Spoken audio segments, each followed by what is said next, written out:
اور واقعی آدھے گھنٹے بعد وہ سب نوشیرہ ریلوے اسٹیشن پر اتر رہے تھے۔ اب وہ بس کا سفر کرنے والے تھے اور 1 گھنٹے بعد وہ مردان پہنچ کے گاڑی رکوا کر اپنے مطلوبہ ایڈریس تک پہنچے تو گھر کی ڈور بیل بجنے پر ہاتھ رکھتے مراد بھول گیا کہ ہاتھ اٹھانا بھی ہوتا ہے۔ دروازہ کھلا، 13 سالہ لڑکی سامنے کھڑی تھی۔ ایک پل کو مراد کچھ بولتے بولتے چپ ہو گیا، لیکن پھر کانفیڈنس بحال کرتے اسے مسکرا کے دیکھا۔ شہباز خان کا گھر ہے یہ؟ مراد کی بات پہ پیچھے کھڑی اس کی فیملی کا جی چاہا اسے 100 توپوں کی سلامی دے۔ مراد بیٹا، میری یادداشت اتنی کمزور نہیں کہ میں غلط ایڈریس پہ لے آیا ہوں تم لوگوں کو۔ یہ شہباز خان کا ہی گھر بیٹا۔ ارے مامو جان، بخیر راغلے۔ وہ لڑکی جو شکل و صورت سے بالکل پٹھانی لگ رہی تھی، اپنی پٹھانی انس میں بولتی ہوئی وہ بہت ہی خوبصورت اور پٹھانوں والے روپ میں غضب ڈھا رہی تھی۔ اندر جاتے ہی سب کو سلام کرتا حیات اور بریرہ وہیں ڈھیر ہو گئے۔ پپو نے ان کو چٹا چٹ چوما اور بہت محبت سے ان سب سے ملی اور ان کے لیے کھانے پینے کا بندوبست کروایا۔ ارے بچہ لوگ، تم سب تھک گئے ہوں گے نا، جاؤ ہاتھ منہ دھو لو، ہم تم سب کے لیے کھانا لگواتا ہے۔ پپو نے ان سب کی تھکن زدہ چہروں کو دیکھتے ہوئے محبت سے کہا تو بریرہ اور حیات شکر ادا کرتی ملازمہ کے پیچھے اندر بڑھ گئی۔ پورا گھر ایک گھر نہیں بہت بڑی حویلی تھا۔ اس کے در و دیوار اور جدید طرز کی فرنیچر اور زیب و آرائش یہاں رہنے والوں کے اعلیٰ ذوق کم و بولتا ثبوت تھی۔ انہیں ایک بہت بڑا روم دیا گیا، اس میں ہم رہیں گے۔ بریرہ نے اتنا بڑا روم دیکھتے خوشی سے چہکتے کہا، جی بی بی جی، تم پنجاب سے آیا ہو، بہت پیارا اور سندر ہے، ہمارا ماں بھی پنجاب سے تھا۔ وہ ملازمہ ان کو خوش دل سے بتاتے ان کی تعریف بھی کر رہی تھی۔ نام کیا ہے آپ کا؟ حیات نے بہت ہی پیار سے پوچھا۔ جی مدینہ۔ وہ شرما کی بولی، مدینہ یہ کیسا نام ہوا؟ بریرہ نے ناک کھلا کر کہا، ارے ہمارا نام ہماری اماں نے رکھا ہے، ان کا یہ نام بہت پسند تھا۔ مدینہ نے اب کی بار انہیں اپنی طرف سے اہم معلومات دیں۔ اچھا مدینہ اب تم جاؤ، ہم فریش ہو کر آتے ہیں۔ حیات کے بولنے پر مدینہ سر اس بات میں ہلاتی کمرے سے باہر نکل گئی۔ آپی، یہ کتنی بڑی حویلی ہے، اس سے پہلے چھوٹے ہوتے تھے جب یہاں آئے تھے تب اتنا اندازہ نہیں تھا، اب جب بڑے ہوئے تو آج آئی ہوں۔ اور یہ بھی اب پھپھو اپنے بیٹی کی شادی کر رہی تو ہماری یاد آ گئی، ورنہ بابا جان تو ہمیں کبھی یہاں لے کے ہی نہیں آتے۔ مدینہ نے بستر پہ بیٹھتے ہوئے اپنی رائے کا اظہار کیا۔ ہاں پھپھو کو دیکھو، ملی بھی تو کتنی محبت سے ہیں، یہ تو ظاہری بات ہے نا، اب زندگی اتنی مصروف ہو گئی ہے سب کی، کوئی کسی سے ملتا بھی نہیں ہے۔ اب پنجاب سے خیبر پختونخوا روز روز آنا آسان تو نہ تھا۔ خیر اٹھو، جلدی سے فریش ہو جاؤ، پھر چلتے ہیں، شادی والا گھر ہے، پھپھو سے کہتے کچھ کام وغیرہ ہو تو ہمیں بتا دے۔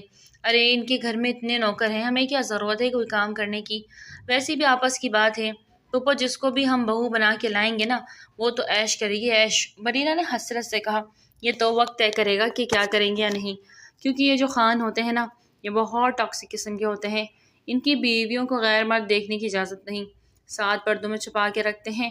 مجھے تو لگتا ہے کہ جو آئے گی نا اس کے لیے بڑی حویلی ایک زندان ہوگی اور وہ یہاں قید بن کے رہ جائے گی۔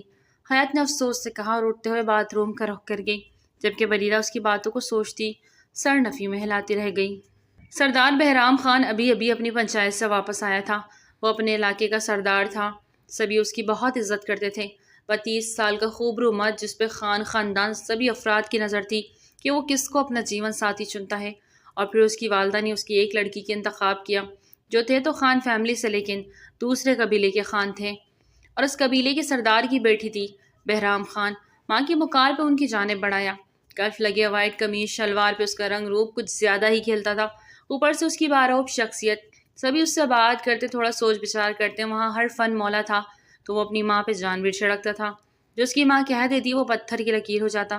انہوں نے اس کے لیے شازمہ کا انتخاب کیا تھا اور وہ سر تسلیم خم کر گیا۔ سب کا سردار اپنی سردارنی ماں کی پسند سے لا رہا تھا۔ جی مورے، وہ وہیں بیٹھ گیا۔ بیٹا تمہارا ماموں آیا ہے پنجاب سے۔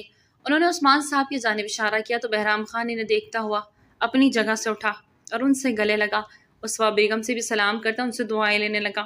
خاص تمہارے شادی کے واسطے آیا ہے اپنی پوری فیملی کے ساتھ، فاطمہ بیگم نے محبت اور مان بھرے لہجے میں کہا تو بہرام نے سر جھکا کے سر تسلیم میں خم کر کے شکریہ ادا کیا۔ بہت ہی فرما بردار بیٹا ہے ہمارا۔ اسوا تم تو پہلی بار مل رہا ہو نا، اسے جب آخری بار ملا تھا تب تو ہمارا بہرام 10 سال کا تھا، اس کے بعد تو مردان آیا ہی نہیں، اب تم آیا ہو تو ہمارا بہرام جوان ہو گیا اور سردار بن گیا۔ فاطمہ پھپھو نے بہت ہی محبت اور مان بھرے لہجے میں کہا، مورے میں آتا ہوں۔ بہرام ان سے اجازت طلب کرتا اپنے کمرے کی جانب بڑھ گیا۔ آج وہ کافی تھکا ہوا تھا، آج اس کی مہندی بھی تھی، وہ خود تو شامل نہیں ہو رہا تھا لیکن مورے کے کہنے پہ اسے گھر جلدی آنا پڑا۔ راہداری سے گزرتے اپنی قمیض کی کفلنگز کھولتا وہ آستین کو بازو سے فولڈ کرتا، موبائل پہ میسج دیکھتا اپنے کمرے کی جانب بڑھ رہا تھا کہ اچانک سے سامنے آتے وجود سے بری طرح ٹکرا گیا۔ ایک ہاتھ میں پکڑا موبائل ہاتھ سے چھوٹا، جبکہ سامنے کھڑا نسوانی وجود اس سے ٹکرا کے پیچھے کی جانب گرنے ہی والا تھا۔ پل کے ہزارویں حصے میں بہرام نے اس نسوانی وجود کو تھاما، جبکہ اپنے مہنگے موبائل کی قربانی دے دی۔ حیات جو مما کے بلانے پہ تیزی سے آ رہی تھی، اچانک سے سامنے آتے شخص سے بری طرح ٹکرائی کہ اس کا سر چکرا گیا۔ سر تھامے وہ پیچھے کی جانب گرنے لگی کہ مقابل نے اس کی کمر پہ ہاتھ ڈالے اسے گرنے سے بچاتے کھینچ کے اپنے ساتھ لگایا۔ اس پل ان دونوں کے دلوں کی تار ایک ساتھ چھڑی تھی۔ دونوں ہی بنا پلک جھپکے ایک دوسرے کو دیکھتے ساکت ہوئے تھے۔ حیات تو اپنا سانس بھی روک گیا تھا۔ ایک دم بہرام ہوش میں آتا اپنا ہاتھ اس کی کمر سے ہٹا گیا اور پیچھے ہوتا اپنا موبائل کو دیکھا جو ٹوٹ کر بالکل نکارا ہو گیا تھا۔ آئی ایم سوری، میری وجہ سے آپ کا اتنا مہنگا موبائل ٹوٹ گیا۔ حیات اپنی خوبصورت مدم آواز میں بہرام کا دھیان اپنے موبائل سے ہٹا اور اس لڑکی نے اپنی جانب کھینچا۔ وہ پٹھانی تو نہ تھی، نہ اس کی ڈریسنگ پٹھانیوں والی تھی اور نہ ہی اس نے پردہ کیا تھا، تو پھر سامنے کھڑی لڑکی کون تھی؟ بہرام کے ماتھے میں بل پڑے، جبکہ حیات نیچے جھک کر اس کا موبائل اٹھا کے دیکھتی افسوس سے سر نفی میں ہلا گئی۔ یہ تو مکمل ٹوٹ گیا، آن بھی نہیں ہو رہا۔ آپ کا آئی فون ویسے کتنے کا نقصان ہوا ہے آپ کا؟ حیات نے موبائل کو الٹ پلٹ کرتے دیکھتے ہوئے سرسری انداز میں پوچھا۔ 8 لاکھ کا۔ واٹ؟ کیا کہا؟ 8 لاکھ؟ حیات کو اچانک کھانسی کا دورہ پڑا۔ 8 لاکھ کا فون تھا آپ کا؟ اس نے تصدیق چاہی۔ بہرام نے اس بات میں سر ہلایا۔ وہ وہی کھڑا اس لڑکی کے چہرے کو بار بار بدلتے تاثرات دیکھنے لگا۔ ایسی بھی کیا خاص بات تھی اس میں؟ کتنا مہنگا فون ہے یہ؟ میرا تو بس 50,000 کا ہے۔ یہ دیکھیے وہی سارے فیچرز ہیں جو آپ کے موبائل میں ہوں گے یقیناً۔ آپ بہت فضول خرچ انسان ہیں۔ کھڑے کھڑے حیات نے اس پر اچھا خاصا تبصرہ کر دیا، یہ جانے بغیر کہ وہ اپنے علاقے کا سردار ہے، وہ اس طرح کے کئی فون لے سکتا تھا۔ یہ میرا فون دیں گی مجھے؟ بہرام نے اس کے ہاتھ سے اپنا فون واپس مانگا۔ ہاں ہاں لے لیں، میں نے کیا کرنا ہے اس ٹوٹے ہوئے فون کا؟ ویسے بھی اتنا مہنگا فون لینے کی تو تک ہی نہیں بنتی، ذرا سا گرنے سے یہ ٹھوکر لگ رہے سے ٹوٹ گیا۔ حیات نے افسوس سے کہتے قدم آگے بڑھائے۔ آپ کا 50,000 کا فون تو کافی اچھا ہوگا، گرنے سے ٹوٹے گا بھی نہیں، ہے نا؟ ایک ڈیمو دیکھ لیتے ہیں۔ بہرام نے اس کے ہاتھ سے ایک موبائل لیتے نیچے پھینکا، گرتے اسکرین چکنا چور ہو گئی۔ حیات حیرت سے منہ کھولے آنکھیں پھاڑے کھڑی اپنے موبائل کو زمین پہ بدحالی سے تڑپتا دیکھ رہی تھی۔ اسے یقین ہی نہیں آ رہا تھا کہ سامنے والے نے اس کے موبائل کو پلک جھپکتے نیچے پھینکتے توڑ دیا۔ اوہو ویری سیڈ، یہ بھی ویسا ہی نکلا، بہرام نے افسوس سے کہا۔ حیات نے آنسو سے بھری آنکھوں سے اس کی جانب دیکھا۔ بہرام اس کی آنکھوں کی نمی دیکھتا بری طرح ٹھٹکا، اس کی آنکھوں میں آنسو دیکھتا وہ بے چین ہوا۔ اس سے پہلے کہ وہ کچھ کہتا حیات وہاں سے چلی گئی۔ اس کی آنکھوں میں آئے آنسو گالوں میں بہتے اس کا بھرم توڑتے، اس سے پہلے وہ وہاں سے واپس اپنے کمرے کی جانب چلے گی۔ اپیا کیا ہوا؟ آپ رو کیوں رہی ہیں؟ بریرہ نے پریشانی سے اسے پوچھا۔ بریرہ وہ میرا موبائل گر کے ٹوٹ گیا، حیات نے بچوں کی طرح روتے کہا۔ اوہو کیسے گرا؟ بریرہ کو بھی دکھ ہوا۔ اس بات کا جواب حیات نہ دے سکی اور خاموشی سے آنسو بہانے لگی۔ اچھا روئے مت، لائیں مجھے دکھائیں میں دیکھوں۔ بریرہ نے اپنی ہتھیلی اس کے آگے پھیلائی، وہ گر گیا، اس لیے میں نے اس کو اٹھایا ہی نہیں، وہ چکنا چور ہو گیا۔ بریرہ، حیات پھر سے رو دی۔ اچھا روئی تو مت، بریرہ نے اپنے ساتھ لگایا۔ وہ دونوں ایسی ہی تھی، ایک دوسرے کے لیے خوش ہونے والی، ایک دوسرے کے لیے پریشان ہونے والی۔ شام کو شروع ہونے والی مہندی کی رسم رات گئی تک جاری رہا۔ حیات نے بہت بے دلی سے فنکشن اٹینڈ کیا۔ اسے رہ کہ اس شخص پہ غصہ آ رہا تھا جو خود تو دلہن بن کر بیٹھ گیا تھا، اس کا موبائل توڑ دیا تھا۔ رات بھر وہ اپنے موبائل کا سوگ منا لیتی رہی، لیکن کسی کو بتا نہ سکی کہ اس کے موبائل کے ساتھ کیا سین ہوا۔ بارات جانے کے لیے تیار کھڑی تھی کہ اچانک سے شور اٹھا کہ دلہن والوں نے شادی سے انکار کر دیا اور انہیں بارات لے کے آنے سے منع کر دیا، اور وجہ جب پتہ چلی تو سب کے پیروں تلے زمین کھسک گئی۔ وہ لڑکی کسی اور سے محبت کرتی تھی اور اس شادی سے انکار کرتی رہی، اور آخر میں جب کسی نے اس کی نہ سنی تو وہ گھر سے بھاگنے لگی۔ اس سے پہلے کہ وہ بھاگتی، اس کے بھائی نے اسے اور اس کے آشنا کو گولی مار کے ہلاک کر دیا۔ وہ عزت کے معاملے میں خون بہانے سے بھی دریغ نہیں کرتے تھے اور ایسے ظالم تھے کہ کسی کو رونے کی اجازت بھی نہ دی۔ فوراً غسل کرتے دفنا دیا گیا، جبکہ یہاں سردار بہرام بارات کے ساتھ کھڑا یہ سب سنتا ماں کو دیکھ رہا تھا، جن کی آنکھوں میں ڈھیروں ڈھیر آنسو تھے۔ بہرام نے مسکرا کے ماں کو دیکھا، وہ خود اس وقت بہت اپسیٹ تھا، لیکن ماں کو پریشان نہ دیکھ سکا۔ ہم کو معاف کر دو میرا بچہ، آپ کے مورے کا انتخاب غلط ثابت ہوا۔ وہ اس کی گالوں کو چھوتی دکھ سے بولی۔ میری مورے کبھی غلط ہو ہی نہیں سکتی، اور نہ ہی میرے مورے کا انتخاب، اسی لیے اللہ نے پہلے ہی پردہ فاش کر دیا۔ آپ فکر نہ کریں، وہ اوپر والا ہے نا، اس نے میرے لیے بہتر نہیں بہترین لکھا ہوگا، اور مجھے پورا یقین ہے وہ مجھے بہترین عطا کرے گا۔ بہرام کا ایک ایک لفظ فاطمہ بیگم کے دل کو پھوار کی طرح برسا رہا تھا، جبکہ پاس کھڑے عثمان صاحب بھی اس شخص کو دیکھ کے مرعوب ہو رہے تھے۔ وہ ایک سردار تھا اپنے علاقے کا، ایک ایسا سردار جس کا حکم پتھر کی لکیر ہوا کرتا تھا، اور وہ اپنی ماں کے سامنے کس طرح سر جھکائے کھڑا تھا، اور اس کا نرم لہجہ، دھیما انداز عثمان صاحب کو بہت اچھا لگا۔ فاطمہ پھپھو اس کی سینے پہ سر رکھ کے روتے سامنے اپنے بھائی کو دیکھنے لگی، جن کی آنکھوں میں بہرام کے لیے پسندیدگی دیکھتی پھر سے سر اٹھا کے چونکتی ان کو دیکھتی، ان کی بیٹی حیات کو اور بریرہ کو دکھا۔ حیات کا من مونا چہرہ دیکھتے ان کے دل نے شدت سے خواہش کی کہ وہ لڑکی ان کی بہو بننے کے لائق ہے۔ وہ چھوٹی سی پیاری سی لڑکی ان کو اپنے بہرام کے لیے بہت زیادہ بھائی تھی۔ اگلے پل انہوں نے بہرام کو دیکھا جو فون پہ کسی سے بات کر رہا تھا۔ فاطمہ بیگم نے اپنے بھائی عثمان کے پاس کھڑے ہوتے اپنی خواہش کا اظہار کر گئی، بابا ہم یہاں مردان میں پھپھو کی بیٹی کی شادی اٹینڈ کرنے آئے اور آپ مجھے ان کی دلہن بننے کو کہہ رہے ہیں، میں کیسے کر لوں ان سے شادی؟ بیٹا اس وقت حالات ایسے ہی کہ ہمیں یہ قدم اٹھانا پڑے گا، اپنے بابا پہ بھروسہ کریں، آپ کے بابا آپ کے ساتھ کچھ بھی غلط نہیں ہونے دیں گے۔ عثمان صاحب جو خود پریشان سے تھے بیٹی کو سمجھانے لگے، بابا وہ آپ ہی سے پورے 10 سال بڑے ہیں، آپ کیسے آپ ہی کو؟ بریرہ نے ماتھے پر بڑھ ڈالے، کہا بریرہ آپ ابھی اتنی بڑی نہیں ہوئی کہ اپنے باپ سے سوال کریں، اور اس معاملے سے آپ کا کوئی تعلق نہیں، لہٰذا آپ چپ رہیں۔ عثمان صاحب نے اپنی چھوٹی بیٹی کو گھوری ڈالتے ٹوک دیا، باپ کے سامنے ویسے ہی ان تینوں بہن بھائیوں کی جان جاتی تھی۔ حیات بڑی تھی اس لیے بابا کے سامنے اپنا ہر سکھ دکھ ہر بات شیئر کر لیتی تھی، اور اس وقت وہ جو اسے کرنے کو کہہ رہے تھے وہ بالکل نہیں کرنا چاہتی تھی۔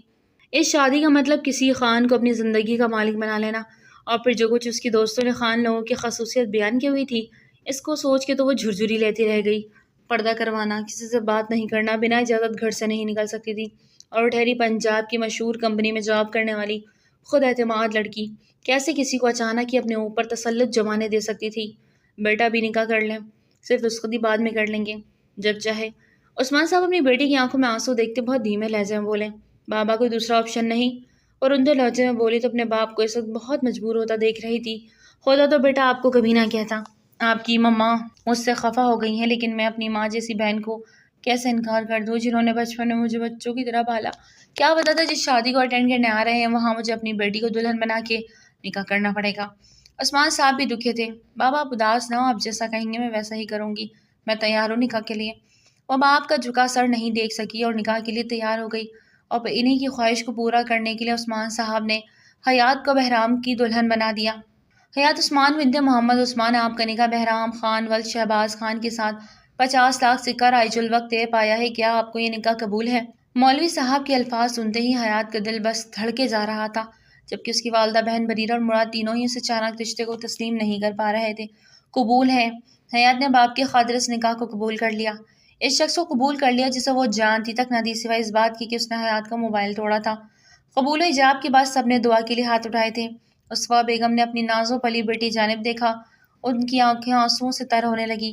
مبارک ہو، ہر طرف مبارک کا شور اٹھا۔ عثمان صاحب نے بہرام خان کو گلے سے لگاتے ہوئے اپنی فرزندی میں لیتے ہوئے مبارکباد دی۔ فاطمہ بیگم نے بھی حیات کا ماتھا چوما، وہ جو فاطمہ بیگم کے پہنائے گئے خاندانی بڑے سے دوپٹے کے گھونگھٹ نکالے بیٹھی تھی، اچانک سے اسے شدید گھٹن کا احساس جاگا۔ اس کا جی چاہا سب کچھ اپنے اوپر سے نوچ پھینکے، گہرے سانس بھرتی وہ گھونگھٹ نکالے ہوئے آنکھوں میں ڈھیروں آنسو لیے بیٹھی۔ اسوا بیگم نے اسے گلے سے لگایا تو ان کے ساتھ بہت سختی سے لگی، اس کی گرفت مضبوط ہوتی چلی گئی۔ وہ اپنی بیٹی کو تکلیف کا اندازہ لگا سکتی تھی، اسے مزید خود میں بھیج گئی۔ بیٹا حوصلہ رکھو، اب انہوں نے اس کا ماتھا چومتے اپنے ساتھ لگایا۔ مما مجھے گھٹن ہو رہی ہے، پلیز مجھے اندر روم میں لے جائیں یا اس گھونگھٹ کو ہٹا دیں۔ گہرا سانس لیتے حیات نے بے بسی اور اکڑے لہجے میں کہا تو اسوا بیگم فاطمہ کو بتاتے اسے اندر لے جانے لگی کہ ان کی آواز نے ان کے جاتے قدموں کو زنجیر پہنائی۔ سبھی ان کی طرف متوجہ ہوئے۔ اسوا، حیات بیٹی کو بہرام کے کمرے میں لے جاؤ۔ ان کی بات پہ اسوا بیگم نے دہل کر اپنے شوہر عثمان کی جانب دیکھا، جبکہ حیات پورے وجود سے لرزی۔ اسے تو عثمان صاحب نے صرف نکاح کا بولا تھا، ابھی رخصتی اور بہرام کے کمرے میں جانے کا سین سن کر تو اس کے 14 طبق روشن ہو گئے۔ آبا ہماری حیات کا تو صرف نکاح ہوا تھا نا، رخصتی نہیں پھر؟ اسوا بیگم نے دھیرے سے منمناتے شوہر کو دیکھتے کہا، ہاں ابھی ہی نکاح ہوا ہے، لیکن اگر ابھی رخصتی بھی ہو جائے تو کوئی مضائقہ خیز بات تو نہیں؟ اچھا ہے نا رخصتی بھی ہو جائے، ویسے بھی آج ہم سردارنی کو لانے والے تھے اپنے بہرام کے لیے، تب نکاح کے بعد حیات کو سردارنی بنا کے حویلی میں پوری عزت و احترام سے سب کے سامنے لانا چاہتے ہیں۔ عثمان بھائی آپ کو کوئی اعتراض تو نہیں؟ فاطمہ بیگم نے بہت تفاخر سے پوچھا تو عثمان صاحب نے اپنی بیوی کی جانب دیکھا، جن کی آنکھوں میں ایک التجا تھی کہ نہ کر دیں، لیکن یہاں وہ اپنی بہن کے سامنے ہار مانتے ان کے ہاں میں ہاں ملا گئے۔ اسوا بیگم بہت افسوس سے شوہر کو دیکھتی رہ گئی اور حیات کو لیے بہرام کے کمرے کی جانب بڑھی۔ کمرے میں آتے ہی حیات نے گھونگھٹ اتار کے دور چھالا۔ رو رو کے اس کا برا حال ہو گیا۔ ہچکیوں سے روتے ہوئے گہرے سانس بھر رہی تھی اور ماں کو شکوہ کی نگاہوں سے دیکھتی وہ رک پھیر گئی۔ حیات، مت لے میرا نام، کوئی حق نہیں ہے آپ کو۔ مظاہرات چبائے بری طرح رو دی۔ حیات میری بچی، اپنی ماں کو معاف کر دو۔ تمہارے باپ کے سامنے تمہاری ماں کمزور پڑ گئی۔ مما آپ کمزور پڑ گئی؟ بابا جان کیوں کمزور پڑ گئے؟ انہوں نے مجھے صرف نکاح کا کہا تھا، رخصتی کا نہیں۔ انہوں نے کس وجہ سے آج میری رخصتی کر دی؟ کیوں مان رہے ہیں وہ ان کی ساری باتیں؟ بتائیں نا ماما کیوں؟ وہ بلک بلک کے روتے اپنی ماں سے سوال کر رہی تھی، سوال جن کے جواب اسوا بیگم کے پاس بالکل بھی نہ تھا اور عثمان صاحب دینا بھی نہیں چاہتے تھے۔ بیٹا صبر کرو، اللہ صبر کرنے والوں کے ساتھ ہے۔ ہو سکتا ہے اس رخصتی میں تمہاری بہتری چھپی ہو۔ اسوا بیگم نے اس کا دماغ نیگیٹیوٹی سے ہٹا کر اچھی بات کی طرف کرنا چاہا، کیونکہ نکاح تو ہو چکا تھا نا۔ کسی بھی قسم کی بدمزگی پیدا کر کے وہ پہلے دن بہرام اور حیات کے بیچ میں کوئی پھوٹ نہیں ڈلوانا چاہتی تھی۔ ماما کیسی بہتری؟ مجھے بتائیں، ہم یہاں شادی اٹینڈ کرنے آئے تھے اور آپ نے میرا ہی نکاح کر دیا، اور صرف نکاح نہیں بلکہ رخصتی بھی کر دی۔ میری خواہش کی کوئی ویلیو نہیں، میں کیا چاہتی ہوں، کیا سوچتی ہوں، بابا میرے ساتھ اتنا بڑا ظلم کیسے کر سکتے ہیں؟ حیات کو رہ رہ کر اپنے بابا کے اس عمل سے تکلیف ہو رہی تھی۔ بس میرے بچے صبر کرو۔ اسوا بیگم نے اپنے آنسو پونچھے اور اپنی بیٹی کی شادی پنجاب میں ہی کرنا چاہتی تھی، جہاں کے ماحول کو ان کی بیٹی عادی تھی۔ اس ماحول میں کیسے ان کی بیٹی رہے گی؟ انہی سوچوں سے وہ پریشان تھی۔ آپ مجھے چھوڑ کر چلی جائیں، آپ بابا، بریدہ، محیط، میں آپ کے ساتھ نہیں جا پاؤں گی۔ مما مجھے پلیز یہاں مت چھوڑ کے جانا، ورنہ میں مر جاؤں گی۔ وہ پھر سے ماں کے ساتھ لگی آنسو بہانے لگی، جبکہ اسوا بیگم چپ چاپ آنسو بہاتے اسے تھپکی دے رہی تھی۔ بہرام ان سب کو بہت گہری نگاہوں سے دیکھ رہا تھا۔ اس نے یہ نکاح صرف اپنے مورے کے کہنے پہ کیا تھا اور وہ یہ تک نہیں جانتا تھا کہ اس کی مورے کیا سوچ کے بیٹھی ہے، جو انہوں نے اچانک ہی بنا کسی کی رضامندی جانے رخصتی لینے کا کہا۔ وہ سردار تھا، سردار بہرام خان، جس نے آج تک کسی کے ساتھ کبھی کوئی زیادتی نہیں ہونے دی، اور آج وہ خود کیسے کسی کے ساتھ زیادتی کر سکتا تھا؟ ایک عجیب سی الجھن کا شکار ہوتا وہ مہمانوں کی جانب بڑھ گیا۔ آبا جیسا آپ نے چاہا میں نے سب ویسا کر دیا۔ اب امید کرتا ہوں میری بچی کو یہاں کسی قسم کی کوئی تکلیف نہیں ہوگی۔ عثمان نے فاطمہ کو اکیلا پاتے اپنی بات سامنے رکھی۔ عثمان بھائی، آج تم نے اپنا بیٹی ہمارے بہرام کو دے کے ہمیں خرید لیا۔ اب تم ہمارے لیے پہلے سے بھی زیادہ اہم ہو گئے ہو۔ آپ یقین کرو، ہمارا یہ فیصلہ آنے والے وقت میں سب کے لیے بہت اچھا ثابت ہوگا، اور یہ رہا چیک، جتنا چاہے رقم بھر لو اس میں۔ فاطمہ بیگم نے پرسکون ہوتے عثمان صاحب سے کہا، بہتر ہوتا آپ میرے اکاؤنٹ میں ٹرانسفر کر دیتی آپا، میں چیک لے کے کہاں جاؤں گا؟ عثمان صاحب نے اپنا چشمہ درست کرتے کہا، چلو ہم عبداللہ سے کہتے ہیں، وہ تمہارے اکاؤنٹ میں پیسے بھروا دے گا، تم بے فکر رہو، اب تمہارا ہر مسئلہ ہمارا مسئلہ ہے۔ فاطمہ بیگم نے اپنا ہونے کا مان بخشا اور سر اس بات میں سر ہلا گئے۔ بظاہر دیکھنے میں سب کو یہی نظر آ رہا تھا کہ سب اچانک ہوا، جبکہ کوئی بھی یہ نہیں جانتا تھا کہ ایک سوچی سمجھی پلاننگ تھی۔ عثمان صاحب کو پیسوں کی ضرورت تھی اور فاطمہ بیگم نے ان سے بیٹی کا رشتہ مانگا، جس پر بہت سوچ بچار کرتے انہوں نے بنا کسی کو بتائے حامی بھر لی اور اپنی فیملی کو بہانے سے مردان لے کر آئے، اور پھر سب کچھ پلاننگ کا حصہ تھا۔ جو ہو چکا ہے وہ ایسے ہی ہونا تھا۔ آپ اسوا بیگم اب مزید کوئی ایسی بات کر کے فساد مت کھڑا کریں۔ ہماری حیات بہت سمجھدار ہے، وہ ضرورت سب ہینڈل کر لے گی۔ خوش قسمت ہے ہماری حیات جو بہرام جیسا لائف پارٹنر ملا۔ میری بیٹی کو آپ کا بھانجا نہیں چاہیے تھا عثمان صاحب، وہ اس ماحول کی پلی بڑی نہیں ہے، آپ اچھے سے جانتے ہیں، وہ پردے میں کیسے رہے گی؟ آج ہلکا سا گھونگھٹ اڑایا تو اس کا سانس حلق میں اٹکنے لگا۔ ساری زندگی وہ کیسے گزارے گی؟ تھوڑا تو بیٹی کے نیچر کو دیکھ کر فیصلہ لیتے آپ۔ اسوا بیگم کو ان کے فیصلے پر سخت غصہ آیا۔ صحیح کہتے ہیں سیانے عورت فساد کی جڑ ہے۔ اب جب سب کچھ ٹھیک ہو گیا تو اب آپ تم سب برباد کر دو۔ وہ غر رہے تھے۔ میں نے کیا کہا آپ کو؟ آپ جانتے ہیں وہ کس قدر پوٹ پوٹ کے روئی ہے، انتہا کی بدگمان ہو گئی ہیں آپ سے، کیسے سمجھائیں گے اسے؟ اسوا بیگم کے کہنے پر وہ لبیج گئے۔ یہ میرا مسئلہ ہے، تم اس سے دور رہو۔ وہ اپنا چشمہ درست کرتے باہر نکل گئے، جبکہ اسوا بیگم گہرا سانس بھر کے رہ گئی۔ کتنے سوال تھے ان کی بیٹی کے لبوں پہ، لیکن ان کے پاس ایک سوال کا جواب بھی نہ تھا۔ انہوں نے دل سے اپنی بیٹی کی خوشیوں کی دعا مانگی اور اٹھ کے باہر چلی گئی، جہاں پوری حویلی مہمانوں سے بھری ہوئی تھی۔ بہرام خان جیسے ہی کمرے میں داخل ہوا تو حیات کو صوفے پہ دیکھے بیٹھا روتا ٹھٹکا۔ اس لڑکی کے آنسو جتنے برے لگتے تھے، لڑکی اپنی آنکھوں پہ اتنا ہی ظلم کرتی تھی۔ دھیرے دھیرے چلتا اس کے قریب آیا، جو زمین پہ نظریں گاڑے کسی غیر مرئی نقطے کو گھور رہی تھی۔ حیا، آر یو اوکے؟ اس کا پورا نام لینے کے بجائے اسے حیا کہہ رہا تھا۔ حیات نے چونکتے ہوئے سر اٹھا کے اسے خوبصورت شخص کو دیکھا جو اس کے شوہر کے عہدے پر فائز ہو چکا تھا۔ حیات اپنی جگہ سے مکانی کی انداز میں اٹھ کھڑی ہوئی۔ آپ کو شرم نہیں آئی؟ ایک موبائل کے خاطر آپ نے مجھ سے نکاح کر لیا؟ حیات کی بات سنتے بہرام کو بہت زور کا جھٹکا لگا۔ What do you mean? کیا مطلب ہے اس بات کا؟ مطلب صاف ہے آپ کو 8 لاکھ کا موبائل چاہیے تھا، اس لیے آپ نے مجھ سے نکاح کیا ہے نا؟ اپنے موبائل کا بدلہ لینا چاہتے تھے آپ مجھ سے؟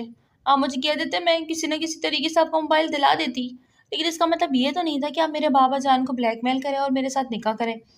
حیات کیا سوچے بیٹھی ہوئی تھی، جان کے بہرام کو حیرت ہوئی، یہ کیا بولے جا رہے ہو اتنی بدگمانی؟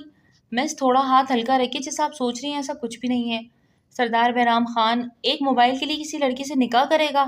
بہرام نے افسوس سے سر نفی میں ہلایا۔ تو پھر کیوں کیا نکاح؟ رخصتی بھی کروا لی؟ آپ موبائل توڑنے کی سزا کے طور پہ مجھے یہاں قید نہیں کرنا چاہتے تھے کیا؟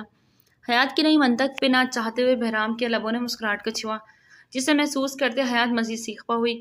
قید تو واقعی آپ کو کرنے کا ارادہ ہے، ویسے حیرت کی بات ہے، مجھے نہیں پتا تھا میری مسز میں یہ کوالٹی بھی ہے کہ وہ دوسروں کے دلوں کا راز بھی جان لیتی ہے۔ Amazing and impressing.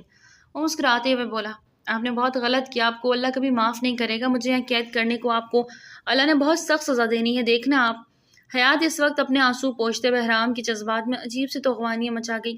وہ لڑکی جو آج اس کی بیوی بننے والی تھی، اس کو وہ جانتا نہ تھا، نہ اسے دیکھا، نہ اس میں انٹرسٹ لیا، لیکن سامنے کھڑی لڑکی اسے ایک عجیب سی انسیت ہونے لگی تھی۔ اس کے لیے بہرام کے جذبات اتنے جلدی جاگے تھے، وہ خود بھی حیران رہ گیا۔ آپ بہت سوچ رہی ہیں، جائے چینج کر کے سو جائے، تھوڑی دیر ریلیکس ہوں گی تو دماغ سے فضول سوچیں نکل جائیں گی، پھر آپ سے بات ہوگی۔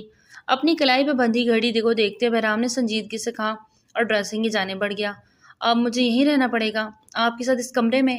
حیات کے لہجے میں بے چارگی تھی۔ جی، آپ کبرڈ سے اپنے لیے سوٹ نکال لیں، اگر کوئی پسند نہ آئے تو کل آپ کے لیے اور سوٹ آرڈر کروا دوں گا۔ شاید کبرڈ میں موجود ڈریسز آپ کے معیار کے نہ ہوں، لیکن ایک رات کی بات ہے، ایڈجسٹ کر لیں۔ بہرام نے اسے تفصیلی جواب دیا۔ کپڑوں پہ تو ایڈجسٹ کر لوں، لیکن آپ کے ساتھ ایک بستر پہ کیسے ایڈجسٹ کروں گی؟ بے اختیار حیات کی زبان پھسلی۔ اس کی بات پہ بہرام نے جھٹکے سے پلٹ کے اسے دیکھا، جو اس کے دیکھنے پہ اپنا رخ دوسری جانب کرتی، زبان دانتوں تلے دبا گئی۔ اس کی بات کی بنا کوئی جواب دیے وہ ڈریسنگ روم میں بند ہو گیا۔ اوف حیات، تم بھی نہ جانے کیا سوچتی ہوگی میرے بارے میں۔ بابا جانا آپ نے اچھا نہیں کیا میرے ساتھ، کتنا عجیب سا لگ رہا ہے، اور جب آپ سب واپس جائیں گے مجھے یہاں چھوڑ کے تب میں کیسے رہوں گی؟ اسلام آباد میں سب میرے دوست تھے، میرے کولیگز، آفس، سب کو جب پتہ چلے گا حیات جو لیو لے کے شادی پہ گئی تھی خود وہاں اپنی شادی کروا کے بیٹھ گئی، کیا سوچیں گے سب میرے بارے میں؟ حیات کو اپنی پرانی زندگی یاد آنے لگی تھی، جو بہت ہی خوبصورت تھی۔ اگلے ہی پل بہرام ڈریسنگ روم سے باہر نکلا۔ حیات کی نگاہ اس پہ بڑی، اپنی مستقبل کی زندگی بہرام کے ساتھ سوچتی اس کے چہرے کے زاویے پل میں بدلے تھے۔ آپ نے چینج نہیں کیا، اسی ڈریس میں سونا ہے۔ بہرام کی بات پہ حیات نے برا سا منہ بنایا۔ اپنے موبائل کا غصہ مجھ پہ نہ اتارے، وہ آپ کی غلطی کی وجہ سے گر کے ٹوٹا تھا، جبکہ آپ نے میرا موبائل جان بوجھ کے توڑا تھا۔ اس کا بدلہ لینے کے لیے تو مجھے آپ سے نکاح کر کے آپ پہ ظلم و ستم کے پہاڑ توڑ لینے چاہیے تھے۔ وہ اپنی ازلی ٹون میں واپس آتی بہرام کو پل پل اپنی باتوں سے حیرت میں ڈال رہی تھی۔ اسے لگا تھا بھی اس کے رونے دھونے کا مزید سیشن جاری رہے گا، وہ اس نکاح اور پھر اچانک رخصتی پہ مزید ہنگامہ کریٹ کرنا تھا، لیکن اس کی باتیں سنتا بہرام نے غش کھا رہا تھا۔ آپ کو لگتا ہے آپ سے نکاح میں نے آپ پہ ظلم و ستم کرنے کے لیے کیا ہے؟ بہرام اس کی جانب پیش قدمی کرتے بھویں چکاتے بولا، کچھ غلط تو نہیں کیا میں نے؟ اچھا خاصا جا رہے تھے، کہیں اور بارات لے کے میرے پیچھے پڑ گئے۔ منہ ہی منہ میں بڑبڑاتے وہ رخ پھیر گئی۔ آپ اچھی طرح جانتی ہیں کیا وجہ ہوئی یہ شادی رکی، اگر وہ وجہ نہ ہوتی تو آپ کی جگہ اس وقت کوئی اور ہوتی۔ بہرام کی بات پہ حیات نے اس کی جانب دیکھتے اپنی ناک کے نتنے پھلائے۔ ہاں بیچاری، وہ آپ لوگوں کے ظلم کی بھینٹ چڑھ گئی۔ کیا محبت کرنا جرم ہے جو اس کا قتل کر دیا گیا؟ ایک انسان کا قتل پوری انسانیت کا قتل ہے۔ بہت افسوس ہے مجھے کہ آپ ایک سردار ہو کے اس معاملے میں چپ ہے۔ لگے ہاتھ حیات نے اس کی سرداری پہ بھی انگلی اٹھا لی۔ حد میں رہ کے بات کریں، جس بات کا مکمل علم نہیں اس بات پہ کوئی تبصرہ مت کریں۔ اب کی بار بہرام کا لہجہ بدلا اور کافی سخت ہوا۔ حیات نے سہم کے اس کی جانب دیکھا۔ یہی تو میں نہیں چاہتی، مرد عورت پہ بیجا رعب ڈالتا ہے، یہی چیز اسے بری لگتی تھی، اور خان تو عورت کو اپنی جاگیر سمجھتا ہے، اپنی ملکیت۔ ایسے میں وہ عورت کے جذبات کو بھی رون دیتا، اور حیات اسی بات سے ڈر رہی تھی جو اب سچ ہوتی دکھائی دے رہی تھی۔ بہرام اسے نظر انداز کرتا بستر پہ جا بیٹھا۔ حیات کی بات سیدھا اس کے دل پہ جا لگی۔ کیا واقعی اس معاملے میں خاموشی اختیار کر کے میں نے غلط کیا؟ وہ خود سوال کرتا الجھ رہا تھا، لیکن برسوں سے آج تک کسی نے اس کی سرداری پہ انگلی نہیں اٹھائی تھی۔ جب اس کی بیوی تھی، ڈائریکٹ اس کے منہ سے سب بول دیا۔ بہرام نے لب بھیجتے کمرے کی لائٹس آف کرتے سائڈ لیمپس روشن کی اور آنکھیں مونتا ماتھے پہ ہاتھ رکھتے سونے کی کوشش کرنے لگا۔ اوف کیا ڈریس ہے یار، کیا میں کوئی پٹھانی ہوں جو یہ ڈریس لا کے رکھی ہے؟ وہ بلیو کلر کی پٹھانی فراک میں بہت ہی خوبصورت لگ رہی تھی، لیکن ایک پیارا سا احساس ضرور تھا کہ اس کو ڈریس کا کام پسند آیا۔ وہ باہر نکلی تو کمرے میں اندھیرا اور سائڈ لیمپ آن تھا۔ یا اللہ، یہ تو سو گئے، اب میں کہاں سے جا کے سوؤں؟ اتنا بڑا کمرہ ہے، یہاں بندہ 2 بیڈ ہی لگوا دے۔ کیا فائدہ اتنی امیری کا، بندہ 2 بیڈ نہ لگوا سکے۔ وہ بستر پہ جا کے بیٹھتی بڑبڑاتی بہرام کو پھر سے حیران کر گئی۔ آئیڈیا نہیں تھا کہ آنے والی آپ ہوں گی، ورنہ 3-4 بیڈ لگوا دیتا مہارانی کے لیے۔ اس کی طرف تھوڑا سا سرکتے بارو انداز میں بولا۔ بہرام کو جاگا ہوا دیکھ حیات نے تھوک نکلا۔ وہ سمجھی تھی کہ بہرام سو گیا ہے، جبکہ وہ اتنی جلدی سونے والی ہستی کہاں تھی۔ چلے کون سا دور ہے وقت، کل کوشش کریں گے، ایک ہی لگوا دیجیے گا، مہربانی ہوگی آپ کی۔ وہ بھی ایک ادا سے کہتی تکیے پہ سر رکھ کر لیٹتی آنکھیں موند گئی۔ بہرام نے مسکرا کے سر نفی میں ہلایا۔ وہ بہت باتونی تھی، یہ آج ہی اس کی پہلی کوالٹی بہرام خان پہ کھلی تھی۔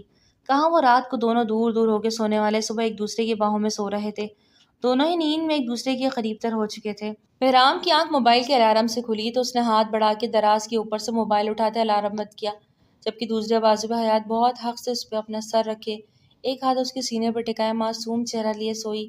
وہ سیدھا بہرام کے دل میں اتر رہی تھی۔ اس کا نازک سراپا بہرام کو پھر سے اپنی طرف کھینچ رہا تھا۔ رات کتنی مشکل سے خود کو قابو کیا تھا اس نے، یا وہی جانتا تھا یا اس کا اللہ۔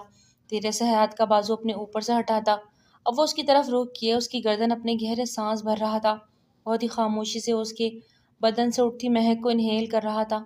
وہ اس کی بیوی تھی، اس کی ملکیت۔ رات کو جو بھی بولا وہ سب کسی حد تک واقعی سچ تھا، پر فی الحال وہ ایسی کوئی بھی بات کر کے حیات کو خود سے دور نہیں کرنا چاہ رہا تھا، اسے تھوڑا سپیس دے رہا تھا کہ وہ دل سے اس رشتے کو قبول کر لے، تبھی وہ اس کے ساتھ اپنی زندگی کا آغاز کرتا۔ پر اس کا یوں بہرام کے ساتھ چپک کے سونا بہرام کو مشکل میں ڈال رہا تھا۔ اس کی لبوں کی خوبصورتی دیکھتا وہ دھیما سا مسکرایا۔ یہ احساس کے پاس لیٹی لڑکی اس کی ہے اور اس کے جسم کے ایک ایک انگ انگ پر صرف بہرام کا حق ہے۔ وہ یہ سب باتیں سوچتا بے اختیار اس کے گالوں پہ جھکتا اس پہ اپنے دہکتے لب رکھ گیا۔ اچانک سے حیات کی آنکھ کھل گئی۔ اپنے اتنے قریب بہرام کو دیکھ وہ اپنا سانس روک گئی۔ بہرام کے لبوں نے اس کے نرم و ملائم گالوں کو چھوتے خمار میں آنکھیں میچ لی، ورنہ وہ جان جاتا کہ حیات جاگ گئی ہے تو کبھی بھی حرکت نہ کرتا۔ حیات اسے دونوں بازو سے پیچھے دھکیلتی اٹھی، بستر سے دور جا کھڑی ہوئی اور اپنے گال پہ ہاتھ رکھتے بہرام کی جانب بے یقینی سے دیکھا۔ بہرام اس کی اچانک دھکا دے کے پیچھے ہٹاتے پہ ایک دم ہوش میں واپس آیا اور ماتھے پہ بڑھ ڈالے حیات کی جانب دیکھا۔ یہ کیا بدتمیزی ہے؟ بہرام غصے سے اٹھتا اس کے پاس آتے بولا۔ آپ نے کی بدتمیزی، میرے گال پہ آپ کیوں کاٹ رہے ہیں؟ حیات نے دانت پیستے پوچھا۔ اچھا تو میں تمہارے گال پہ کاٹ رہا تھا؟ اتنی تو معصوم ہونا، جسے یہ تک نہیں جانتی کہ شادی کے بعد شوہر اور بیوی کے بیچ کتنی نزدیکی ہوتی ہے۔ بہرام غصے میں آپ سے تم میں پہنچ چکا تھا۔ حیات کا اسے یوں دیکھنا اس کے اعصاب کو بری طرح تناؤ کا شکار کر گیا۔ بہرام کا بس نہیں چل رہا تھا سامنے کھڑی لڑکی کو سیدھا کر کے رکھ دے۔ آپ میری انسلٹ کر رہے ہیں۔ اس کی باتوں کے جواب پہ حیات نے منہ بنا کے کہا، میں انسلٹ کر رہا ہوں یا تم؟ رات سے دیکھ رہا ہوں کیا کچھ نہیں بولے جا رہی تم، چپ کر کے سن رہا ہوں کہ تم اچانک اس رشتے کو قبول نہیں کر پا رہی۔ تمہیں وقت دے رہا ہوں، تمہارا احساس کر رہا ہوں، ورنہ جو تم نے سنایا ہے نا خانزادوں کے بارے میں، اسے سچ کرنے میں مجھے پل کی دیری نہیں لگنی تھی۔ اس وقت غصے میں اس کے پاس آتا دبا دبا چلایا۔ وہ سہم کے 2 قدم پیچھے ہٹی۔ اپنے دل و دماغ اپنی جگہ پہ رکھ لو مس، ہمارا نکاح ہو چکا اور میں تم پہ مکمل حق رکھتا ہوں، چھونے کا بھی، بلکہ ہر طرح کا، اس لیے واویلا مچانے کی ضرورت نہیں۔ وہ اس کے قریب ہوتے کمر میں ہاتھ ڈالے گمبھیر لہجے میں بولا۔ حیات کا دل بری طرح دھڑک گیا۔ اس بار سے ہمت نہ ہوئی کہ وہ بہرام کو جھٹک سکے۔ اس کی خاموشی اور بنا کسی مزاحمت پہ بہرام نے خود ہی اس کو چھوڑ دیا اور باتھ روم کا رخ کیا۔ وہ اس لڑکی کی آنکھوں میں امڑ آنے والے آنسو پہ زچ ہوتا، بس ہر وقت آنسو بہانے کا موقع تلاشتی رہتی۔ وہ فریش ہو کر باہر آیا تو وہ ابھی تک وہیں کھڑی تھی۔ اگر دماغ اپنی جگہ پہ ہے تو کافی سیدھی ہو گئی ہے، اور ہمارے یہاں صبح صبح ناشتہ کیا جاتا، جائے فریش ہو جائے، نیچے مورے انتظار کر رہی ہوگی۔ وہ فجر کی نماز کے لیے گھڑی پہ وقت دیکھتا لب بھینچتا بولا۔ آج پہلی بار اس کی فجر قضا ہوئی تھی، لیکن وہ پھر بھی ادا کرنے کے غرض سے کمرے سے منسلک پریئر روم میں چلا گیا۔ حیات منہ بناتے باتھ روم کا رخ کر چکی تھی۔ اب وہ کسی اور ڈریس میں تھی، وہ بھی پیور پٹھانی والا ڈریس۔ اسے ان سب ڈریسز سے الجھن ہونے لگی تھی، لیکن اس وقت اس کی مجبوری تھی، اسے وہی سب زیب تن کرنا تھا جو شاید بہرام کی دلہن کے لیے رکھے گئے ڈریسز تھے۔ ناشتے کی ٹیبل پہ سبھی ان دونوں کا بے صبری سے انتظار کر رہے تھے، لیکن عثمان صاحب کی بے صبری کی وجہ کوئی اور نہیں جانتا تھا۔ جیسے حیات کو بہرام کے ساتھ نیچے آتا دیکھا تو انہیں جیسے سکون سا محسوس ہوا۔ بیٹی کے چہرے پہ اگر خوشی کا رنگ دکھائی نہ دیا تو ملال بھی نہ تھا۔ السلام علیکم۔ بہرام نے آگے بڑھ کر خوشی سے مورے کو سلام کیا۔ جیتے رہو بچہ، تو بھی اس سے پیار کرتے دل سے بولی۔ حیات نے بھی آگے بڑھ کر سلام کیا تو فاطمہ بیگم نے اسے پیار کیا۔ سب سے سلام کے بعد وہ خاموشی سے ناشتہ کرنے لگی، کیونکہ خان حویلی میں کھانے کے دوران کوئی بھی بات کرنے کی اجازت نہ تھی۔ سب ناشتے کے دوران ایک دوسرے کو گہری اور معنی خیز نظروں سے دیکھتے رہے، جبکہ حیات سر جھکائے برائے نام ناشتہ کر رہی تھی۔ پٹھانیوں والی لباس میں حیات کو دیکھتے بریرہ کو الجھن ہو رہی تھی۔ عثمان بھائی صاحب، آج رات کا ولیمہ ہے تو الحمدللہ سب تیاریاں مکمل ہے، اور آپ آج جانے کی باتیں کر رہا ہے۔ ناشتے سے فری ہوتے ہی فاطمہ بیگم نے عثمان سے کہا تو حیات نے حیرت اور پریشانی سے باپ کو دیکھا۔ آپا، ایک بہت ضروری کام آ پڑا ہے، جانا ضروری ہے تو کبھی نہ کہتا۔ میں اپنی بچی سے بہت پیار کرتا ہوں، اس کو میں نے اللہ اور اس کے رسول کے بعد آپ کے حوالے کر دیا۔ امید کرتا ہوں کہ آپ اس کا بہت خیال رکھیں گی۔ عثمان صاحب کے الفاظ حیات کے دماغ پہ ہتھوڑے کی طرح برسے تھے۔ وہ اپنی جگہ سے اٹھتے فوراً اپنے کمرے کی جانب بڑھ گئی۔ آنکھوں میں آنسوؤں کا طوفان امڑ آیا تھا۔ وہ اب کمرے میں آتے پھوٹ پھوٹ کے رو دی۔ ماں باپ کا یوں جانے پہ وہ بہت پینک ہو رہی تھی۔ عثمان صاحب اور رسوا بیگم، بریرہ، مراد سب اس کے روم میں آتے اس کو روتا دیکھ پریشان ہو گئے۔ حیات، میری بچی رو مت، اللہ کے فیصلوں کو دل سے قبول کر لو۔ وہ پھر سے اسے سمجھانے لگے۔ مما، مجھے چھوڑ کے مت جائے، میں نے آپ کے ساتھ جانا ہے پلیز۔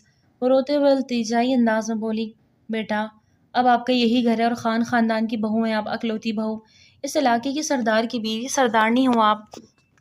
اپنا رتبہ پہچانو۔ جب اللہ نے اتنی عزت اور مرتبہ سے نوازا ہے تو اس کا شکر ادا کرو۔ ہر کام میں اللہ کی بہتری چھپی ہوتی ہے۔ بس خود کو تھکاؤ مت اور رونا بند کرو میری شہزادی، سب ٹھیک ہو جائے گا۔ عثمان صاحب نے اس کے سر پہ شفقت بھرا ہاتھ پھیرا تو وہ شکوہ کنہ نگاہوں سے باپ کو دیکھتی ان کے سینے سے لگ گئی۔ وہ باپ سے جنونی حد تک محبت کرتی تھی، یہی وجہ تھی کہ اپنے آپ کو نکاح کے لیے پیش کر دیا۔ بریرہ بہن سے ملی تو دونوں ہی رو رہی تھی۔ آپ کے بنا واپس جانے کا سوچا تک نہیں تھا۔ بریرہ کی بات پہ حیات کا دل پھر سے بھر آیا۔ پلیز بابا جان رک جائیں، کل چلے جانا۔ وہ التجا کر رہی تھی، بیٹا آفس سے کال آئی ہے، ایمرجنسی پہ بلایا ہے، کل صبح میٹنگ ہے، آج جائیں گے تو کل ہی پہنچ پائیں گے، ورنہ آپ کو پتہ ہے ہم نے ابھی اور رہنا تھا۔ اسے سمجھاتے ہوئے بولے اور پھر وہ حیات سے ملتے باہر آئے۔ فاطمہ بیگم سے ملاقات کے بعد وہ بہرام سے مل رہے تھے۔ بیٹا، میری بیٹی تھوڑی جذباتی ہے لیکن دل کی بہت اچھی ہے، امید کرتا ہوں سب سنبھال لو گے۔ اسے دیکھتے پیار سے بولے تو وہ اس بات میں سر ہلا گیا اور پھر وہ سب چلے گئے حیات کو وہیں چھوڑ کے۔ حیات کا دل کتنی بری طرح دکھا وہ بیان نہیں کر سکتی تھی۔ سارا دن وہ کمرے میں بند رہی۔ رات کو ولیمے کے لیے اسے 2 لڑکیاں اور 3 ملازمائیں تیار کرنے کے لیے آئیں۔ ولیمے کی تقریب خان حویلی میں ہی رکھی گئی تھی، لیکن بہت شاندار پیمانے پہ کہ دیکھنے والے ہر آنکھ ہی حیران رہے۔ ولیمہ سے فارغ ہوتے ہی حیات کو واپس روم میں پہنچا دے گیا۔ اسے اپنے ماں باپ کی شدت سے یاد آ رہی تھی۔ انہیں فون کرنا چاہتی تھی، ان سے بات کرنا چاہتی تھی، لیکن اس کے پاس موبائل نہیں تھا۔ یہی سوچتے وہ کمرے سے نکلی اور رسوا بیگم کے کمرے کا رخ کیا۔ ابھی وہ اندر داخل ہوتی کہ اندر سے آتی آوازوں اس کے قدم جکڑ لیے۔ آپ سمجھتے کیوں نہیں، یہ سب ایسے ہی ہونا لکھا تھا۔ حیات کو ہمارے خاندان کی بہو ہی بننا تھا۔ پیر صاحب نے صاف لفظوں سے کہا تھا کہ حیات نام کی لڑکی بہرام کو بچا سکتی ہے۔ مورے، آپ کی بات درست ہے، میں انکار نہیں کر رہا، لیکن آپ نے اس سب کے لیے ایک بہت بڑی رقم عثمان انکل کی بینک اکاؤنٹ میں کیوں ٹرانسفر کی؟ وہ اپنی بات پہ قائم تھا۔ بیٹا، انہیں پیسوں کی ضرورت تھی، میں نے ان کی مدد کی۔ فاطمہ بیگم کی بات پر حیات کا وجود زلزلوں کی زد میں آیا۔ ضرورت؟ مورے سچ بتائے، پیسوں کے بدلے بیٹی کی شادی کر گئے ہیں وہ؟ کیوں کیا یہ سب انہوں نے؟ میں مانتا ہوں کہ حیات ایک اچھی لڑکی ہے اور مجھے وہ پسند بھی ہے، اللہ نے اسے میرے نصیب میں لکھ دیا۔ اللہ کے اس دین پہ میں بہت خوش اور مطمئن ہوں، لیکن جو چال کھیلی گئی اس سے میں خوش نہیں۔ آپ جانتی ہیں جب یہ سب حیات کو پتہ چلے گا تو اس کے دل پہ کیا بیتے گی۔ بہرام کے الفاظ پہ حیات کو مزید سننے کی ہمت مخفوت ہوئی جا رہی تھی۔ اس نے سختی سے اپنی آنکھیں میچ لی۔ بیٹا، اسے کچھ بھی بتانے کی ضرورت نہیں۔ اس لڑکی سے آپ کا رشتہ ختم کر کے حیات سے جوڑنے کا پیر صاحب کا ہی حکم تھا، اس لیے عثمان بھائی نے اس رشتے کو دل سے رضامندی دی، تبھی تو یہ نکاح ہوا۔ اب اس بات کو یہیں ختم کریں۔ ابھی ان کے الفاظ منہ میں تھے کہ انہیں دروازے پہ کچھ گرنے کی آواز سنائی دی۔ وہ دونوں چونکے۔ حیات کو گرا دیکھ بہرام کا دل حلق کو آیا۔ فوراً آگے بڑھ کے اسے اٹھایا اور بستر پہ لٹایا، کہیں اس نے سب کچھ سن تو نہیں لیا۔ فاطمہ بیگم کا دل بھولنے لگا۔ ان کی بات پہ بہرام کو بھی کچھ غلط ہونے کا احساس جگا۔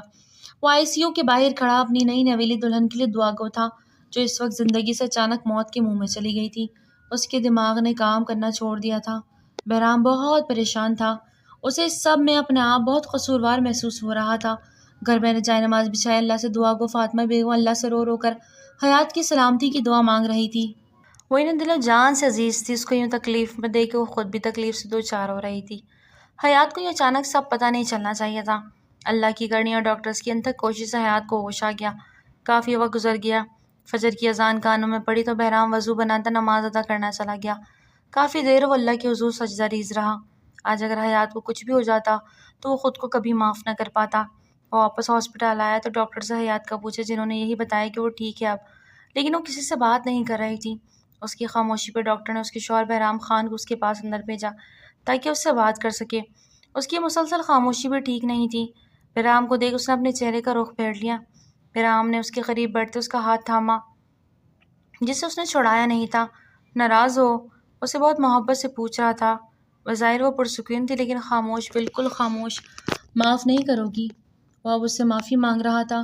وہ گاؤں کا سردار بہرام خان ایک عام سی لڑکی سے معافی مانگ رہا تھا، لیکن وہ لڑکی عام تو نہ تھی، وہ خاص تھی، بہت خاص، کیونکہ وہ سردار کی سردارنی تھی۔ بہرام نے اس کے ہاتھوں پہ لب رکھے تو وہ اپنی آنکھیں میچ گئی۔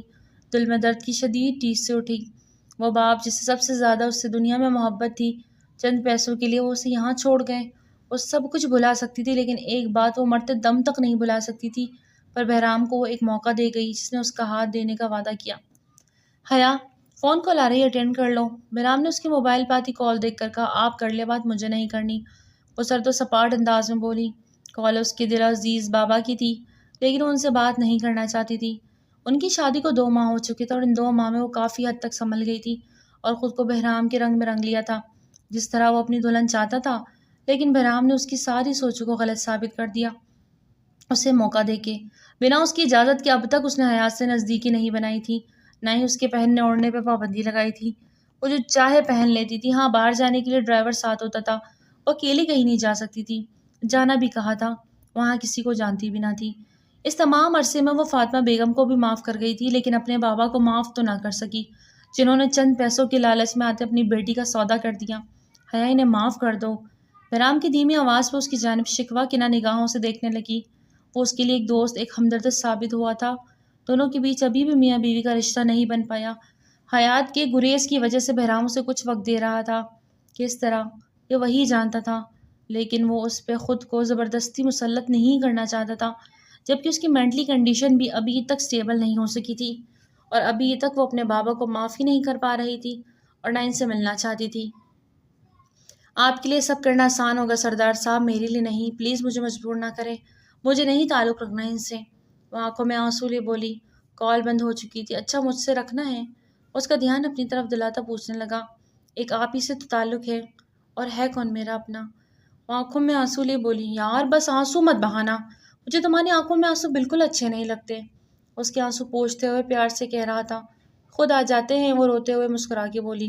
اچھا سنو، تمہارے لیے کچھ خاص لایا تھا آج۔ اس کا ہاتھ تھامے بیٹھ ٹراؤں سے ٹیک لگاتے، نظروں کا فوکس میں لیتے۔ سردار جی، آپ نے مجھے اتنا مہنگا آئی فون دلا دیا ہے، اب اور کیا لے کے آئے ہیں؟ وہ مسکرا کے بولی۔ یار وہ تو جرمانہ تھا نا، تمہارا فون بھی تو توڑا تھا میں نے، اور اس دن جو تمہاری آنکھوں کے آنسو دیکھے تھے تب سے تمہارے ان آنسو میں تمہارا سردار کی دل ڈول جاتا۔ وہ دل پہ ہاتھ رکھ کے محبت سے بولا۔ پوچھو گی نہیں کیا لایا ہوں؟ آپ خود ہی بتاتے۔ وہ اترا کے بولی تو بہرام اپنی جگہ سے اٹھتا، کبرڈ سے ایک پیکٹ نکال کے لایا۔ میں ہمارے رشتے کو آگے بڑھانا چاہتا ہوں حیا، امید کرتا ہوں اب تمہیں مجھ پہ اتنا اعتبار ہو گیا ہوگا کہ تم بھی اس رشتے کے تقاضوں کو سمجھو۔ وہ گمبھیر لہجے میں کہتا حیات کے رونگٹے کھڑے کر گیا۔ وہ اسے کیا ڈیمانڈ کر رہا تھا وہ اچھے سے جانتی تھی، لیکن اس کے اندر کچھ ڈر ابھی بھی باقی تھا۔ وہ پیکٹ بہرام کے ہاتھوں سے لیتی نظریں جھکا گئی۔ حیا، میں چاہتا ہوں تم دل سے اس رشتے کو نبھاؤ، اور ابھی وہ مزید بات کرتا کہ اس کے موبائل پہ عثمان صاحب کی کال آنے لگی۔ میں آتا ہوں۔ اسے پیار سے دیکھتا کمرے سے منسلک دوسرے روم میں چلا گیا، جبکہ حیات دل پہ ہاتھ رکھ کے اس پیکٹ کو کھولنے لگی جس میں دیدہ زیب میرون کلر کی بہت ہی نفیس سی ساڑی تھی۔ اسے دیکھتے حیات کے ہاتھوں میں پسینہ جمع ہونے لگا۔ وہ بہت خوبصورت تھی اور حیات کی خوبصورتی کو مزید اجاگر کرنے والی تھی، پر اب اسے بھی اس رشتے کو نبھانا تھا۔ جب ساری زندگی رہنا ہی ادھر تھا تو وہ اس رشتے کو نبھانا چاہتی تھی۔ بہرام کے آنے تک وہ ساڑی زیب تن کیے ہوئے آئینے کے سامنے کھڑی اب ہلکا ہلکا میک اپ کر رہی تھی۔ اس کا رنگ روپ اس میرون ساڑی میں کندن جیسا دمک رہا تھا۔ آئینے میں خود کو دیکھتے ہوئے وہ خود بھی شرما رہی تھی کہ اس اپنے پیچھے دروازہ کھلنے کی آواز سنائی دی۔ وہ پلٹی نہیں تھی لیکن اس کی پلکیں جھکی گئی تھی۔ بہرام اسے اپنی دی ہوئی ساڑی پہ دیکھتا سب کچھ ایک پل کو بھول گیا۔ عثمان صاحب نے اسے اپنا سفارشی بنایا تھا کہ وہ حیات کو ان سے بات کرنے پہ راضی کرے کہ انہیں معاف کر دے، پر ابھی وہ کسی کے متعلق کوئی بات کرنے کی پوزیشن میں نہیں تھا۔ حیات اس کے لیے تیار ہوئی تھی، دل سے اس کے اور اپنے تعلق کو اپنا رہی تھی۔ بہرام کے دل کے لیے اس سے بڑھ کر کیا خوشی تھی؟ آئندہ بات اور کیا ہو سکتی تھی؟ اس کی کھلتے رنگ روپ کو اپنی لائی ہوئی ساڑی میں دیکھ خود ہوا۔ You are looking so beautiful Haya. اس کی جانب جھکتا، اس کے گال پہ ایک بوسہ دیتے پیچھے ہٹا۔ شرم و حیا سے حیات کی پلکیں آرس پہ سجدہ ریز ہوئی۔ آپ نے پھر مجھے کاٹا؟ ہاتھ رکھے خفگی سے بولی۔ بہرام نے حیرت سے اسے دیکھا۔ اسے کاٹنا کہتے ہیں پاگل، یہ پیار ہے۔ اس کو محبت سے دیکھتا بولا۔ اچھا تو کاٹنا کیا ہوتا ہے؟ اس کی مونچھوں کی چبھن کو کاٹنے سے تشبیہ دے رہی تھی۔ کاٹنا؟ وہ مانی خیزی سے اسے دیکھتا، اس کی کمر پہ ہاتھ ڈالے اس کو خود سے قریب تر کرتا، اپنے سینے میں بھیجتا، اس کے لبوں کو نشانہ بنا گیا۔ اس قدر وافردگی سے اپنے لبوں پہ تسلط جمائے دیکھ وہ جی جان سے کانپی تھی۔ پیچھے ہٹتے ہوئے دانتوں سے اس کے بالائی لب پہ ہلکا کاٹ گیا۔ حیات نے خفگی سے دیکھا، اپنی میری لپسٹک کھا لی۔ اب کی بار اپنے اوپر نیا الزام لگاتے دیکھ بحرام کیا کہ حیرت سے کھلی۔ میں نے تمہیں بتایا کاٹنا کسے کہتے ہیں، لیکن شاید تمہیں ابھی نہیں پتا کہ کاٹنے کا درد کیسا ہوتا ہے۔ Let's come here baby. اسے گھینچ کے اپنی گود میں بھر گیا۔ وہ گھبرا گئی۔ سردار ہوں سردار، اس کی ناک سے ناک رب کرتا، گمبھیر لہجے میں بولتا، اسے مکمل چپ کروا گیا۔ بستر پہ لے جاتے وہ اس پہ آج گھٹا بن کے چھایا اور اپنے شوہر کے ساتھ حق حلال کا تعلق جوڑتے خوش و مطمئن تھی۔ وقت گزرنے کے ساتھ سب کچھ اچھا ہو گیا اور وہ اسے اپنا نصیب سمجھ گئی اور اپنے بابا کو بھی معاف کر دیا، لیکن اللہ جانتا ہے اس کے دل کے پتھر سے موم کب ہونا تھا۔ آج کا ناول تھا یہیں تک۔ امید کرتی ہوں ناول آپ کو بہت پسند آیا ہوگا۔ پھر ملتے ہیں نیو ناول کے ساتھ، تب تک اپنا بہت زیادہ خیال رکھیے۔ چلتے ٹھیک ہے، اللہ حافظ۔